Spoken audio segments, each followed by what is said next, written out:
Estados Unidos no parece un país en colapso. Los aeropuertos siguen llenos. Los restaurantes todavía tienen mesas ocupadas. Las autopistas se atascan cada mañana y el mercado bursátil ha alcanzado máximos históricos más de una vez en los últimos años. Desde fuera la economía parece resistente, incluso fuerte, pero esa imagen no explica lo que muchas familias sienten cuando revisan sus cuentas a final de mes.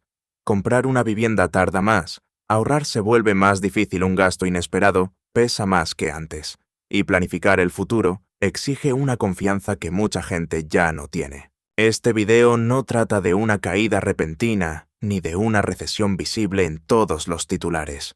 No hubo un solo evento que cambiara todo de la noche a la mañana. La presión se acumuló lentamente, primero en la vivienda, luego en los precios básicos, después en los seguros, la atención médica y el acceso a servicios esenciales. El punto central es simple. Estados Unidos no se está volviendo pobre. Lo que está desapareciendo es el margen que permitía a millones de personas vivir con estabilidad. Durante décadas, ser propietario de una vivienda ocupó un lugar especial en la historia económica de Estados Unidos. No era solo una meta financiera.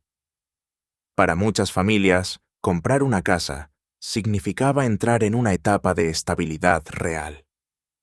Una vivienda permitía acumular patrimonio, establecer raíces en una comunidad y construir una base económica capaz de absorber crisis futuras. Hoy ese camino se ve muy distinto. En muchas regiones del país, los precios de las viviendas aumentaron mucho más rápido que los ingresos familiares. Esto creó una brecha cada vez mayor entre lo que una familia promedio gana y lo que necesita para comprar incluso una casa modesta. El problema no es únicamente el precio de venta. El verdadero shock llegó con las tasas hipotecarias. Una casa que en 2021 podía parecer razonablemente accesible, en 2025 puede costar cientos o incluso miles de dólares más al mes, solo por el costo del financiamiento. Ese detalle cambia toda la ecuación. No hace falta que el precio de la casa suba de forma extrema para que la compra se vuelva imposible. Basta con que el costo del préstamo empuje el pago mensual por encima del límite que un banco considera aceptable. Aquí aparece una contradicción importante en el mercado inmobiliario actual. Los propietarios que compraron antes del aumento de tasas están en muchos casos en una posición muy favorable. Sus viviendas valen más, tienen hipotecas con intereses bajos y no sienten presión por vender. Sobre el papel, su patrimonio creció enormemente, pero la experiencia de un comprador primerizo es casi opuesta. Quien intenta entrar hoy al mercado compite contra compradores con efectivo, inversionistas institucionales y una oferta limitada de propiedades. Incluso, hogares con ingresos por encima del promedio encuentran dificultades para calificar para una compra. Este problema tampoco apareció de repente. Después de la crisis de 2008, gran parte del sector de construcción redujo producción durante años. Muchas ciudades siguieron construyendo menos viviendas de las necesarias para acompañar el crecimiento poblacional. A eso se sumaron restricciones de zonificación, procesos de aprobación más lentos, costos de materiales más altos y escasez de mano de obra en construcción. Cada factor por sí solo parece manejable. Juntos crearon un déficit de oferta que tardó años en acumularse. Y cuando la vivienda deja de ser accesible, el impacto no se queda en el sector inmobiliario. Empieza a cambiar el comportamiento social. Adultos jóvenes permanecen más tiempo con sus padres. Parejas retrasan el matrimonio. Muchas familias posponen tener hijos. Trabajadores aceptan trayectos más largos para encontrar alquileres más baratos. Ciudades y regiones comienzan a competir menos por oportunidades laborales y más por asequibilidad. Eso revela algo importante. La vivienda ya no funciona de la misma forma que hace una generación. Antes, comprar una casa era para muchos una escalera hacia la clase media. Hoy, en una parte creciente del país, funciona más como un filtro de acceso. Quienes ya poseen activos siguen beneficiándose de la apreciación. Quienes intentan entrar enfrentan una barrera mucho más alta. Y cuando la vivienda deja de ser una puerta de entrada hacia la estabilidad, La presión financiera no desaparece, solo se desplaza hacia otros aspectos de la vida cotidiana. La mayoría de los colapsos financieros personales no comienzan con una bancarrota. Tampoco empiezan con una crisis visible desde fuera. En muchos casos, comienzan de una forma mucho más silenciosa cuando desaparece el margen de error. Durante los últimos años, los estadounidenses han escuchado repetidamente el mismo mensaje: la inflación está bajando. Técnicamente, esa afirmación es correcta. La velocidad a la que suben los precios cayó de forma considerable respecto a los picos posteriores a la pandemia. Sin embargo, para millones de hogares, la sensación de presión económica no desapareció. A primera vista esto puede parecer contradictorio. Si la inflación se está desacelerando, la vida debería sentirse más fácil. Pero aquí existe una diferencia fundamental que muchas discusiones públicas simplifican demasiado. Que la inflación baje no significa que los precios regresen a sus niveles anteriores. Si un galón de leche subió de 3 a 4 dólares, una inflación más baja no hace que automáticamente vuelva a costar 3. Lo único que cambia es la velocidad con la que seguirá aumentando. El nuevo precio elevado permanece dentro del costo de vida. Eso importa porque las familias no experimentan la economía como una estadística macroeconómica. La viven a través de gastos mensuales muy concretos: el supermercado, la electricidad, el alquiler, el cuidado infantil, la atención médica, el combustible. Cuando varias categorías esenciales suben al mismo tiempo y esos aumentos se vuelven permanentes, el impacto acumulado se vuelve difícil de ignorar. Aquí es donde la conversación sobre la crisis económica en Estados Unidos suele quedarse en la superficie. El problema no es solo que las cosas cuesten más. El problema más profundo es cómo las familias ajustan su comportamiento cuando entienden que esos precios altos ya no son temporales. Ese cambio de mentalidad altera decisiones cotidianas. Muchas familias retrasan la compra de un vehículo nuevo. Otras posponen reparaciones del hogar. Las vacaciones se vuelven menos frecuentes. Comer fuera deja de ser un hábito semanal y pasa a ser un gasto calculado. Incluso los ahorros de emergencia empiezan a usarse con más frecuencia. Y lo más importante, tardan más en recuperarse.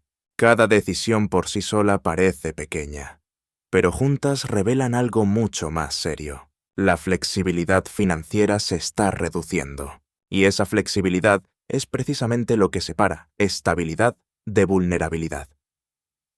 Un hogar con margen financiero puede absorber una reparación costosa del auto, una factura médica inesperada o una interrupción temporal del trabajo sin entrar en crisis. Un hogar sin margen puede pasar de estar estable a estar bajo presión en cuestión de semanas. También es importante ser justos con el análisis. No todo es negativo. Los salarios sí crecieron en varios sectores entre 2023 y 2025. El desempleo, además, se mantuvo relativamente bajo en comparación con otros períodos históricos. Pero esas mejoras no fueron uniformes. Un ingeniero de software, un ejecutivo de salud y un trabajador de almacén no experimentaron la misma economía. Los promedios nacionales describen tendencias generales. Los hogares viven realidades mucho más específicas. Y cuando los gastos básicos ya están presionando el presupuesto, incluso un costo nuevo puede convertirse en el punto de quiebre. La mayoría de las personas casi nunca piensa en los seguros. Mientras la póliza siga activa y los pagos parezcan manejables, el tema rara vez ocupa espacio en la conversación diaria. Pero eso cambia muy rápido cuando llega la renovación anual y el nuevo costo ya no parece razonable. En varias partes de Estados Unidos, eso es exactamente lo que ha ocurrido. Propietarios en estados como Florida y Luisiana han visto aumentos significativos en sus primas durante la última década. En algunas zonas del oeste, especialmente en California, el riesgo de incendios forestales también comenzó a alterar de forma agresiva el mercado asegurador. A simple vista, muchas personas interpretan esto como otro caso de inflación, pero el mecanismo es diferente. Los seguros no suben solo porque los precios generales suban. Suben cuando cambia la percepción de riesgo, y más importante todavía, cuando cambia el cálculo de pérdidas futuras. En regiones costeras, las aseguradoras enfrentan mayor exposición a huracanes, inundaciones y tormentas severas. En partes del oeste, los incendios ya no son eventos considerados raros. Son variables que ahora entran directamente en modelos financieros de largo plazo. Eso cambia el negocio. Las aseguradoras no toman decisiones basadas en debates políticos o percepciones ideológicas. Su lógica es más fría y directa. ¿Cuál es la probabilidad de un siniestro y cuánto costará pagarlo? Si esa expectativa de pérdida sube, las primas suben también. Y cuando el riesgo supera cierto umbral, algunas compañías simplemente dejan de participar. Eso ya está ocurriendo. Algunas aseguradoras redujeron exposición en mercados considerados de alto riesgo. Otras dejaron de emitir nuevas pólizas. Las empresas que permanecen suelen compensar cobrando primas mucho más altas. Para muchos hogares el efecto es inesperado. La hipoteca puede seguir siendo la misma. Los impuestos a la propiedad quizá aumentan gradualmente, pero de pronto el seguro se convierte en el gasto de vivienda que más rápido crece. Eso altera la forma en que la gente evalúa dónde vivir. Durante décadas la elección de una ciudad o estado solía girar en torno a factores como empleo, familia, jubilación o estilo de vida.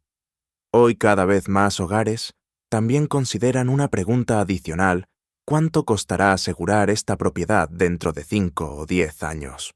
Eso es nuevo. También conviene evitar exageraciones. No todos los mercados de seguros se están colapsando.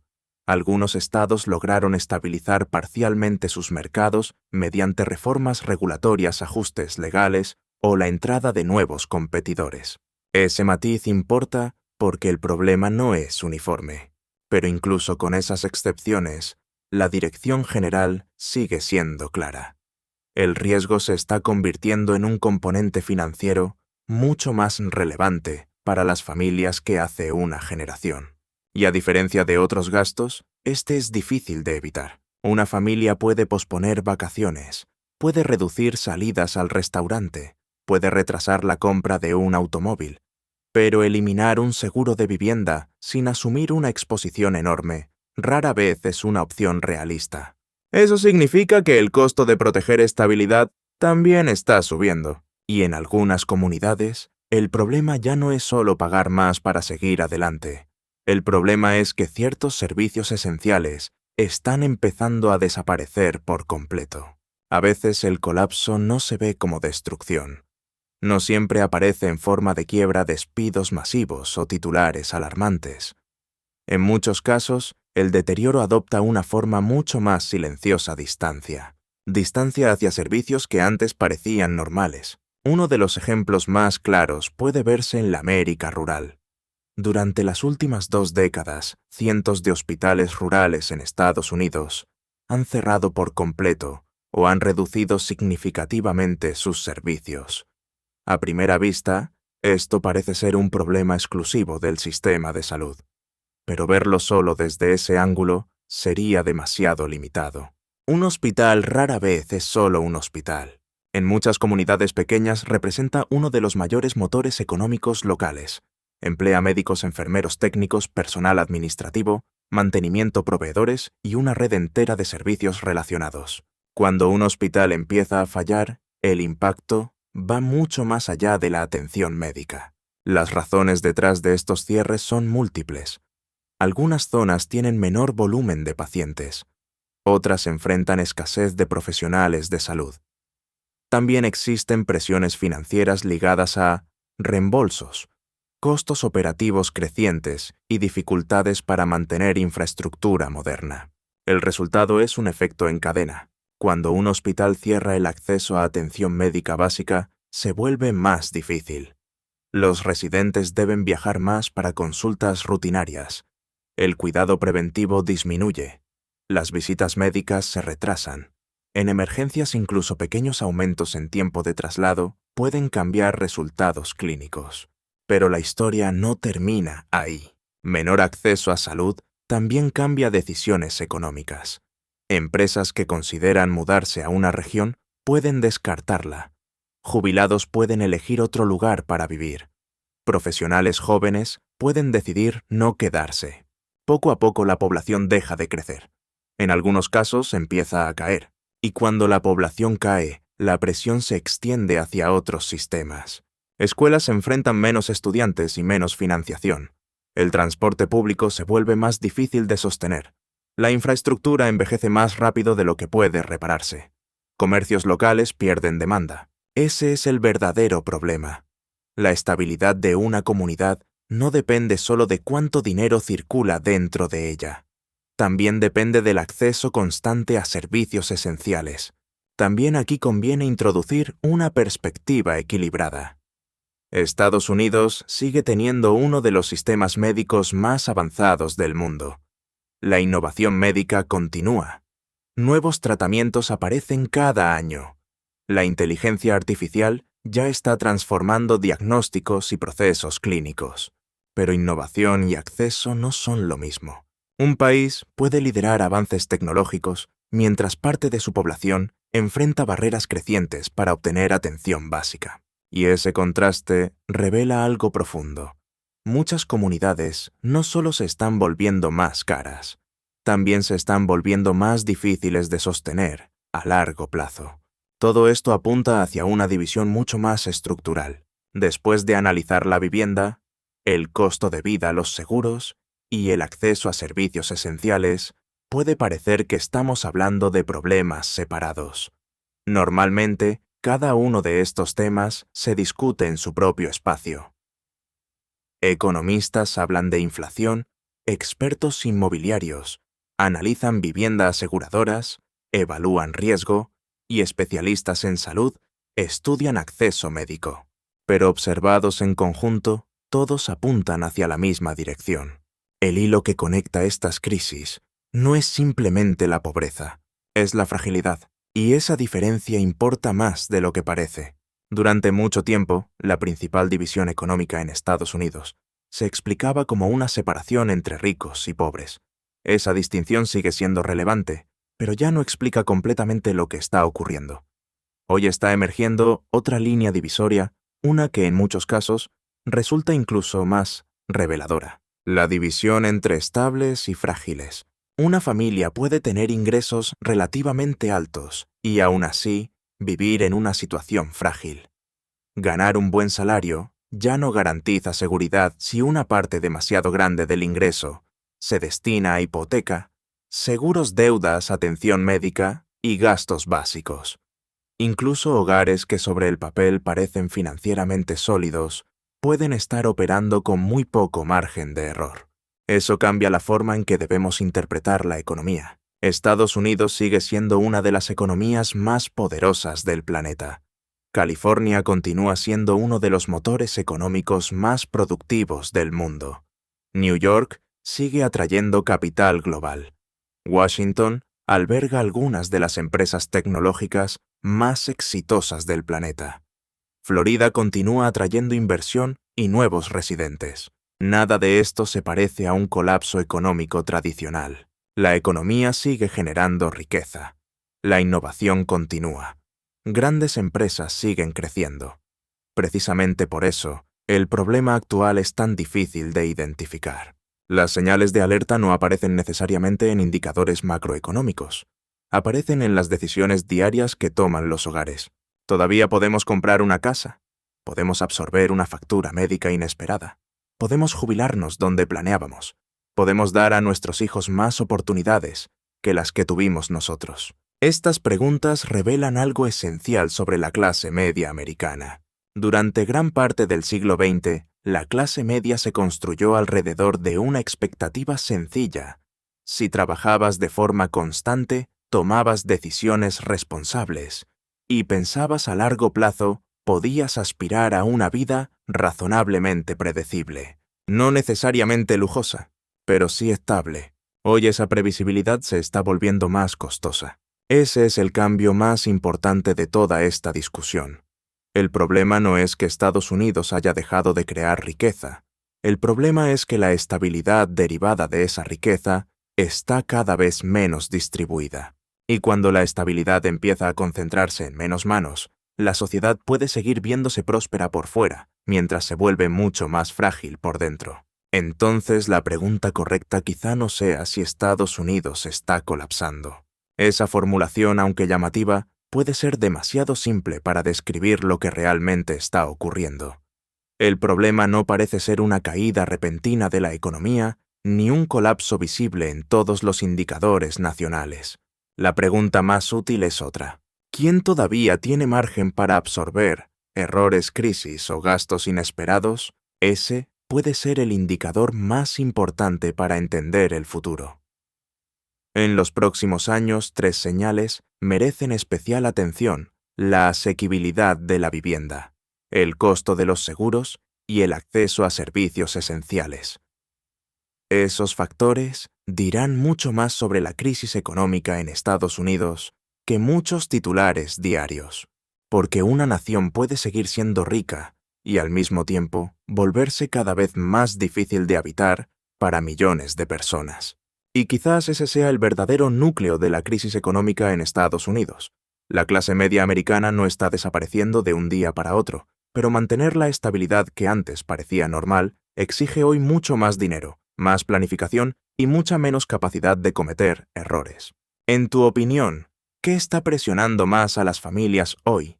¿La vivienda, los seguros o simplemente el costo de vivir?